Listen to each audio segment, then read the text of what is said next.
Olá, turma! Nós vamos hoje estar estudando sobre a educação do Brasil do século XVII. Vamos começar aqui o nosso conteúdo refletindo sobre um trecho, de um texto de Padre Manuel da Nóbrega, em 1549. Descrevendo, da seguinte forma: convidamos os meninos a ler e escrever e conjuntamente lhes ensinamos a doutrina cristã, porque muitos se admiram de como sabemos ler e escrever e têm grande inveja à vontade de aprender e desejam ser cristãos como nós outros, mas somente o impede o muito que custa tirar-lhe os maus costumes dele, e nisso está hoje toda a fadiga nossa. Padre Manuel da Nóbrega, 1549. Por aqui a gente observa que eles estão relatando, o desejo dos nativos em aprender, mas os mesmos deveriam ser peraltas, e isso estava causando fadiga, ao Padre Manuel da Nóbrega e os demais jesuítas que estavam aqui juntamente com o Padre Manuel da Nóbrega para desenvolver a educação do Brasil do século XVII com relação, à questão jesuítica aqui em nosso país. O novo mundo, um império a ser construído. Este era o desafio dos portugueses, que por meio do Tratado de Tordesilhas, 1494, passaram a possuir boa parte das terras localizadas no extremo ocidente. Diante da confirmação de que haviam territórios a serem ocupados, a estratégia de Lisboa foi adotar um regime já utilizado em outras colônias, como a Ilha da Madeira. Era o sistema de capitanias hereditárias, no qual o rei outorga parte do território geralmente a alguém de pequena nobreza. A responsabilidade pela ocupação e as custas deixavam de ser do Estado, passando para um ente privado. Assim, a partir de 1532, a América Portuguesa foi dividida entre vários capitães donatários.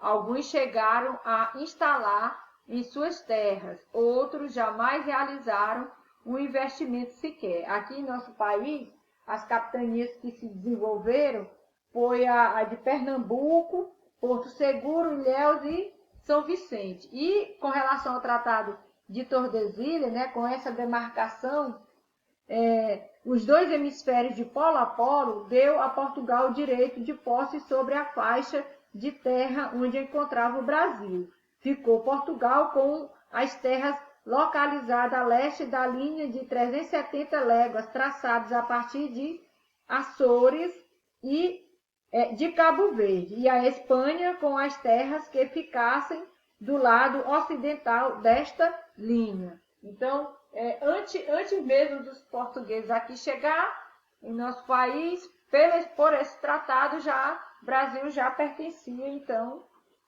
a Portugal. Quando essa experiência mostrou-se limitada como estratégia para ocupar a terra da colônia portuguesa no Novo Mundo, a coroa decidiu implementar o chamado governo geral, sem extinguir as capitanias. As que deram certo permaneceram sob a administração de seu capitão donatário, e as que não prosperaram foram transformadas em capitanias régias. O governo geral deveria garantir a recolha dos impostos, sobretudo administrar a colônia para garantir o projeto de colonização. Assim sendo, este projeto significava converter os nativos ao cristianismo. Foi por isso que, junto com o primeiro governo geral, Tomé de Souza, desembarcaram em 1548 os primeiros jesuítas. Eles possuíam um projeto que pode ser chamado de civilizatório, disseminar o evangelho chamado de a verdade a verdadeira fé, com a finalidade de converter o maior número de gentios ao cristianismo católico por meio da educação. Nesse sentido, os interesses dos jesuítas encontravam-se alinhados aos interesses portugueses. O ensino por eles administrado visava o controle das consciências, a docilização dos negros da terra para fazê-los bons cristãos. Então, o objetivo principal dos jesuítas era catequizar os índios, né, os nativos e também os negros, torná-los bons cristãos. Então, a educação jesuítica, ela visava justamente isso, né, a catequização e expandir a fé cristã, através dos dogmas da Igreja Católica. Os jesuítas, também chamados de inacianos por causa do nome do fundador da Companhia de Jesus, Inácio de Loyola, tiveram autorização para atuar como ordem religiosa pelo Papa III, em 1540. Eles se autodenominavam soldados de Cristo e, inspirados pelo exemplo das cruzadas medievais, pretendiam fazer uso da disciplina e estratégias militares para levar a fé cristã para os povos recém-descobertos da América. Importante é fazer uma pequena reflexão sobre essa questão das cruzadas, que as cruzadas medievais foram as expedições ocidentais formadas sob o comando da Igreja para recuperar a liberdade de acesso dos cristãos a Jerusalém, a Terra Santa. Então, as cruzadas medievais tinham o objetivo, né, de expandir a fé da Igreja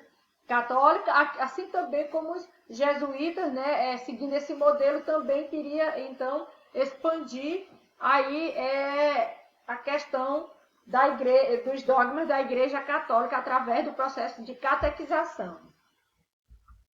A presença jesuíta nas Américas impôs a exigência de sistematizar diretrizes educacionais da Companhia de Jesus, que já se dava por meio de práticas difusas. Isso aconteceu em 1599 com a promulgação do Ratio Studiorum.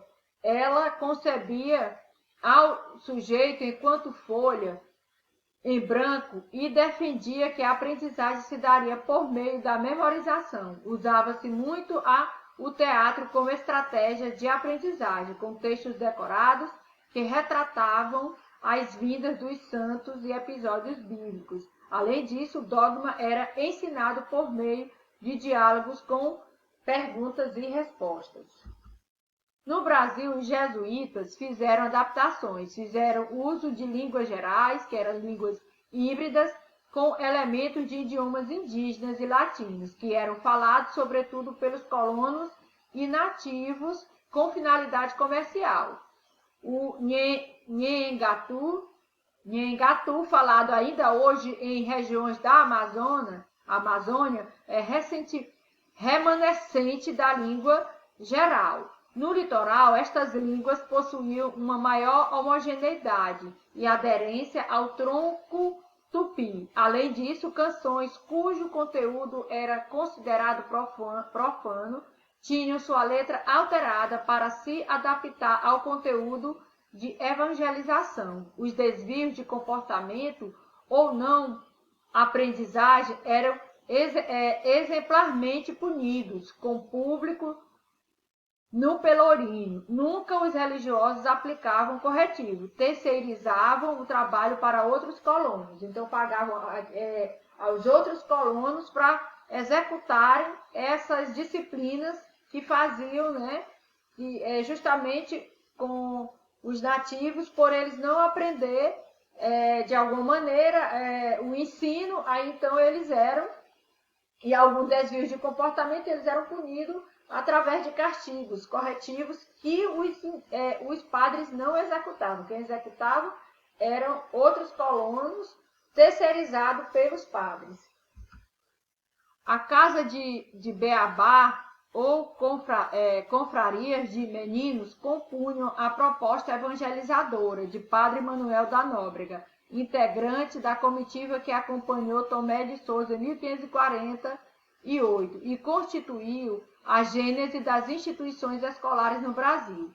Por meio da alfabetização, pretendia-se a conversão de crianças indígenas e mamelucas. Optou-se para catequizar as crianças porque eram consideradas mais dóceis que os adultos, e na Europa iniciava-se uma mudança de mentalidade, segundo a qual os miúdos eram vistos como puros, o exemplo do menino Jesus. Além disso, os pequenos acabavam se convertendo em veículo de disseminação dos valores dos colonizadores, pois elas repreendiam seus pais e acabavam contribuindo para extinguir 4 hábitos indígenas considerados condenáveis pela igreja, que era a antropofagia, né, que é justamente a prática de comer algumas partes do corpo humano, a poligamia, a pagelança e também a nudez. Poligamia, casamento, né, com mais de uma pessoa. A pagelança, a questão de curandeiros, e a nudez. No entanto, o extermínio da população nativa e os limites da submissão dos índios, que eram nômades, ao crescer, deixavam de lado o que foi ensinado, e a condição da colonização portuguesa fez-se acompanhar da substituição das casas pelos colégios destinados aos brancos, que passaram a formar a elite colonial, a serviço do poder e da autoridade. A catequese e a conversão passaram a ser vistas como um problema pelas autoridades portuguesas. Os interesses da Companhia de Jesus passaram a ser vistos como contrapostos aos interesses do Império Português, sobretudo no século XVIII. É o que explica a expulsão dos jesuítas da América Portuguesa, ordenado pelo Marquês de Pombal em 1759.